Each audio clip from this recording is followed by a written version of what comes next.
திருவண்ணாமலை மாவட்டம் பர்வதமலையில் காட்டாற்று வெள்ளத்தில் அடித்துச் செல்லப்பட்ட 2 பெண்களில் 2வது பெண்ணின் உடலும் மீட்கப்பட்டிருக்கிறது. இது பற்றிய மேலும் விவரங்களை எமது செய்தியாளர் குருதண்டபாணி வழங்க கேட்கலாம். வணக்கம் குருதண்டபாணி, உங்களுடைய தகவல் என பதிவு பண்ணுங்க.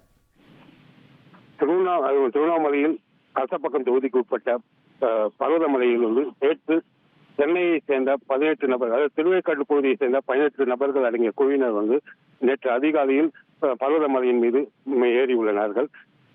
மீண்டும் தரிசனம் முடித்துவிட்டு கீழே இறங்கும் போது நேற்று நண்பகல் மிக கனமழை பெய்துள்ளது. சுமார் 2 மணி நேரத்துக்கும் பெய்த கனமழையின் காரணமாக அங்கிருந்த ஓடையில் காட்டாற்று வெள்ளம் ஏற்பட்டது. இந்த காட்டாற்று வெள்ளத்தில் 2 பெண்மணிகள் வெள்ளத்தில் அடித்து செல்லப்பட்டார்கள். இந்த நிலையில் நேற்று மாலை முதலே தீவிர தேடுதல் வேட்டை தொடங்கியது.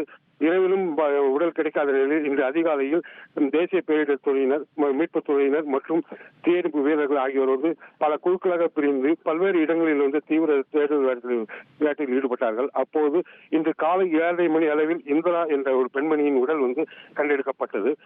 அதன் பிறகு சுமார் 5 மணி நேரத்தை தேடுதலுக்கு மேல் தேடிய போது அந்த பகுதியிலிருந்து சுமார் 3 கிலோமீட்டர் தூரம் உள்ள ஒரு ஏரிக்கரை பகுதியில் சங்கத்தமிழ் என்ற ஒரு 52 வயது பெண்மணியின் உடல் கண்டெடுக்கப்பட்டது.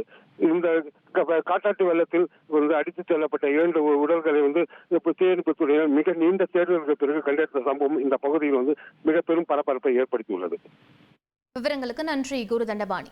ட்ரெண்ட ஃப்ரெண்ட் ஆக்கிக்கோங்க. தந்தி டிவியின் சப்ஸ்கிரைபர்ஸ் அண்ட் ஃபாலோவர்ஸ் குடும்பத்துல நீங்களும் இணையுங்க.